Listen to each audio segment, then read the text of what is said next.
बार बार शायद आप रोहित से, शुभमन से, विराट से वो फेलियर्स नहीं देखेंगे, वो गलतियां नहीं देखेंगे, लेकिन जो ग्लास आधा भरा दिखता है, मुझे दिखता है कि इन स्पाइट ऑफ जो 4 विकेटें गिर गई, ईशान किशन ने और हार्दिक पांड्या ने बैटिंग बचने वाली नहीं की। उन्होंने एक स्टेज पर इस तरह की पार्टनरशिप लगा दी थी कि अगर एंड में रन बन जाते शायद 350 रन भी बन सकते थे। अगर लड़ना है तो फिर सामने आके लड़ना पड़ेगा। तो वही हार्दिक पांड्या या फिर ईशान किशन दोनों ने काउंटर अटैक किया और उस स्थिति को, जो थोड़ा प्रेशर भारत के ऊपर बना था कि 4 विकेटें गई, उसके बाद 4 विकेटों के बाद वो ऐसा नहीं हुआ कि अगले 15 ओवर निकाल दिए सिर्फ सिंगल डबल के लिए। कोशिश करी कि जहां बाउंड्री का मौका मिलता है वहां बाउंड्री लगाई ताकि ऑपोजिशन के ऊपर भी प्रेशर आए। So that is where I think team India को वो थोड़ा सा एज है कि इनके पास वो ये खिलाड़ी जो है मैच विनर्स खिलाड़ी हैं। वो अब ऐसा नहीं है कि रना बॉल खेलना है, क्योंकि ये वनडे क्रिकेट का जो फॉर्मेट है अब थोड़ा सा अलग तरीके से चलता है। अब 300 रन भी सेफ नहीं लगते हैं, तो वो रन बनाने की जो माइंडसेट है वो बड़ी अच्छा है कि जिसके चलते हुए थोड़ा सा पाकिस्तान भी बैकफुट पे गया। वहां स्पिनर्स का ज्यादा इस्तेमाल हुआ। वो जो भी सोच थी बाबर की, अगर वहां पे एक फास्ट बॉलर और चलाते, हो सकता और एक विकेट मिलती, तो शायद अगले बल्लेबाज ऐसे नहीं खेल सकते जैसे हार्दिक पांड्या या ईशान किशन खेले। तो वो अप्रोच जो थी वो बहुत अच्छी अप्रोच थी कि जिसके चलते थोड़ा सा बैकफुट पे प्रेशर दोबारा पाकिस्तान के खेलने की तरफ डाला था। एक चैंपियन खिलाड़ी हमारे साथ जुड़ गए हैं, इसी तरह के वो खिलाड़ी जो कभी हार नहीं मानते थे। शाहिद अफरीदी भी स्क्रीन पर आपको दिख रहे होंगे। शाहिद भाई, आपने सुना भज्जू ने और सनी भाई ने क्या कहा, आप रिस्पॉन्ड करना चाहेंगे? आप पहले मैच को, जो इंडिया पाकिस्तान का पहला मुकाबला था, आप उसको कैसे असेस करते हैं, इंडिया के लिहाज से और पाकिस्तान के लिहाज से भी? देखिए, नो डाउट, क्योंकि पूरा मैच हो नहीं सका और इंडिया ने जो स्कोर किया था वो अच्छा चैलेंजिंग स्कोर था। जिस तरीके का स्टार्ट पाकिस्तान की तरफ से था वो बहुत ही आउटस्टैंडिंग स्टार्ट था। लेकिन जिस तरीके से बात हो रही है कि पांडे और विकेटकीपर ने की आउटस्टैंडिंग पार्टनरशिप, पॉजिटिव खेले, वहाँ पे थोड़ा कप्तानी के हवाले से भी बात हो सकती है कि वहाँ पे फास्ट बॉलर को अगर लगा लेते तो वो एक विकेट जो मेन प्लेयर खेल रहे थे उनकी अगर विकेट आ जाती तो क्या पता जो टोटल किया वो भी ना कर पाते, जल्दी आउट हो जाते।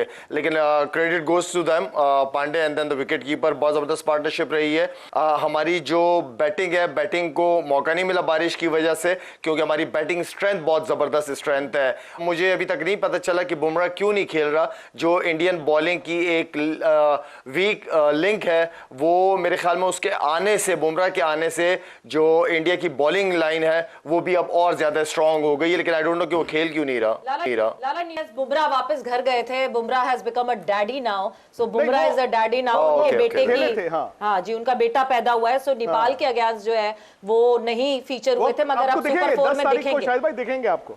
हाँ, पहले तो एक आफरीदी से परेशान होते थे। नहीं, मैं कह रहा हूं कि पहले एक आफरीदी से परेशान होते थे, अब आपने एक और आफरीदी। मतलब शाहिद भाई, क्या है ये शाहीन इस वक्त दुनिया के मेरे ख्याल से वन ऑफ द बेस्ट? क्या है शाहीन की ताकत और माइंडसेट? क्योंकि भज्जूपा भी हैं, सनी भाई भी हैं। देखिए, आपकी जो 90s की बॉलिंग थी, मैं ये तो नहीं कहूंगा ये वकार यूनुस, वसीम अकरम, आकिब जावेद खेलते थे, बाद में शोएब आए, शायद उस जगह नहीं पहुंचे हैं, बट इनको भी लगता है तीनों को देख के कि इन्होंने शुरुआत कर दी उस रास्ते की। देखिए, जो अफरीदी हैं ये तो, आप इंडिया से बहुत मोहब्बत है, वहाँ के लोगों से बहुत मोहब्बत है, तो ये तो आपका पीछा नहीं छोड़ेंगे, ये आपको ख्वाब में भी आते रहेंगे।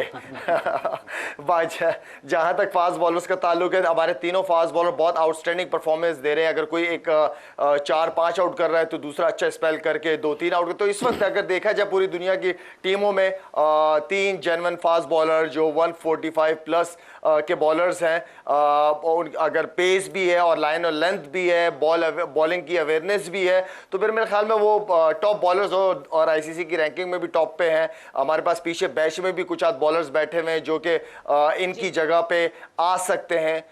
तो मेरे ख्याल में ओवरऑल वी आर लकी कि हमारा फास्ट बॉलिंग जो यूनिट है बहुत तगड़ा है माशाल्लाह। सनी भाई, बैटर्स की बात करें तो ऑब्वियसली हम जो दोनों हम सीजन बैटर्स हैं भारत के, विराट कोहली और रोहित शर्मा, उनकी क्लास से तो कोई दो राय नहीं है। Shubman Gill is a new contender. क्या चीज चेंज करनी पड़ेगी? बिकॉज शुभमन गिल, यस, नेपाल के अगेंस्ट जो परफॉर्मेंस हो उसके हवाले से अगर कोई बात करें तो, मगर पाकिस्तान के अगेंस्ट नहीं वो परफॉर्मेंस आ सकी थी गिल की। देखिए, अगर आपने वो पहले 10 ओवरें देखी होंगी तो आपने देखा होगा कि दूसरी तरफ से नसीम शाह ने जिस तरह से गेंदबाजी की, जिस तरह के वो आउटस्विंग कर रहे थे, इतने जबरदस्त आउटस्विंग कर रहे थे, उसको खेलना थोड़ा सा मुश्किल बन रहा था। तो क्योंकि शाहीन शाह अफरीदी ने 2 विकेटें ले ली, जबरदस्त विकेटें ले ली विराट कोहली और रोहित शर्मा की, तो फोकस उन पर था। पर जिस तरह से नसीम ने भी बॉलिंग की थी, बहुत जबरदस्त बॉलिंग की थी, और शुभमन गिल उनके खिलाफ ही खेल रहे थे, उनके एंड पर ही खेल रहे थे, तो अच्छी तरह से वो छोड़ रहे थे। और जब दूसरी एंड पर कोई बल्लेबाज आउट होता है तो फिर जिम्मेवारी जो होती है वो नॉन स्ट्राइकर पे होती है। और शुभमन गिल ने वो जाना कि क्योंकि वो अच्छे फॉर्म में नहीं थे, मतलब वेस्ट इंडीज के तौर पे अच्छे फॉर्म में नहीं थे, तो वो जानते थे कि उस वक्त उनको थोड़ा सा संभल कर खेलना होगा। ये 20 ओवर की मैच थी, ये 50 ओवर की मैच थी। उनके पास शॉट से कि जहां से स्लो स्टार्ट से भी वो मेकअप कर सकते हैं, मतलब 100 का स्ट्राइक रेट के लिए वो जाने जाते हैं। और इसीलिए वो शायद थोड़े से नर्वस थे, थोड़े से वॉचफुल थे। पर मैं दाद दूंगा नसीम शाह की गेंदबाजी को, कि जिस तरह से उन्होंने शुभमन गिल को ठंडा रखा, क्वाइट रखा। बिल्कुल भज्जी, एक तरफ तो वो कह रहे हैं जैसे शाहीन के लिए तैयारी तो रऊफ के लिए तैयारी, but out of the paper Naseem Shah भी आ गए। ये 3-3 इनको तीनों को हैंडल करना, यानी 30 ओवर तो बच नहीं सकता बैटर। ये जो 50 में से 30 ओवर्स है, इन पे तो अब क्या सिर्फ 20 ओवर बल्लेबाजी होगी? नहीं, देखिए, बच के क्रिकेट खेली नहीं जाती है, क्रिकेट दलेरी से खेली जाती है। और ऐसा नहीं है कि सामने से कोई बहुत ऐसी गेंदबाजी हो रही जो अनप्लेबल गेंदबाजी है। ये एक जो प्रेशर है, मुशी भाई ने बात करी पहले कि प्रेशर गेम होता है इंडिया पाकिस्तान का, और वो प्रेशर क्रंच सिचुएशन में अगर आपने आपको थोड़ा सा ढाल के उस सिचुएशन से बाहर निकल आते हो तो फिर चीजें नॉर्मल हो जाती हैं। तो आई बिलीव ऐसा नहीं है कि वो 30 ओवर जो है वो बहुत प्रेशर वाले ओवर है, या फिर ऐसे है कि अनप्लेबल है, इनके पास कोई ऐसी चीज है जो बॉल ये फेंकते तो है, बॉल उसके बाद आधे रास्ते में गायब होती है, नजर नहीं आती है बल्लेबाज को। तो आपको वो सिचुएशन को कैसे हैंडल करना है, उसके विपरीत विकेट नहीं गवा के बाद में रन बनाने, तो देखो आपको आते ही है। और ऐसा नहीं है कि आप पहली बार क्रिकेट खेल रहे हो। इंटरनेशनल क्रिकेट में इनसे तेज गेंदबाज, इनसे बेहतर स्विंग कराने वाले गेंदबाज भी उन्हें खेले होंगे और इससे टफ कंडीशन में बल्लेबाजी करी होगी। तो वही बात आ जाती है बार बार कि वो प्रेशर सिचुएशन को कैसे खेल के निकालना है। और वो जो 30 ओवर है उसमें से अगर आप पहला चंक अगर देख लें, नए गेंद के पहले 4 ओवर शाहीन के हो या फिर नसीम के हो, अगर बॉल हरकत कर रहा है तो उस गेंद को रिस्पेक्ट करिए, इररिस्पेक्टिव कि वो बॉलर कौन है। आपके पास वो अपॉर्चुनिटी आएंगी। आप जो 30 ओवर कह रहे हैं, हो सकता है वो 30 की बजाय वो 20 रह जाए या 15 ही रह जाए, पर आपको कोशिश करनी ये होती है कि पहले 10 ओवर जो सबसे चैलेंजिंग है, दोनों तरफ से नया गेंद अगर वो हरकत कर रहा है नया गेंद, तो उसको नेगोशिएट करिए। उसके बाद जब आपके पास मौका बनता है तो फिर रन बनाने में चूके ना।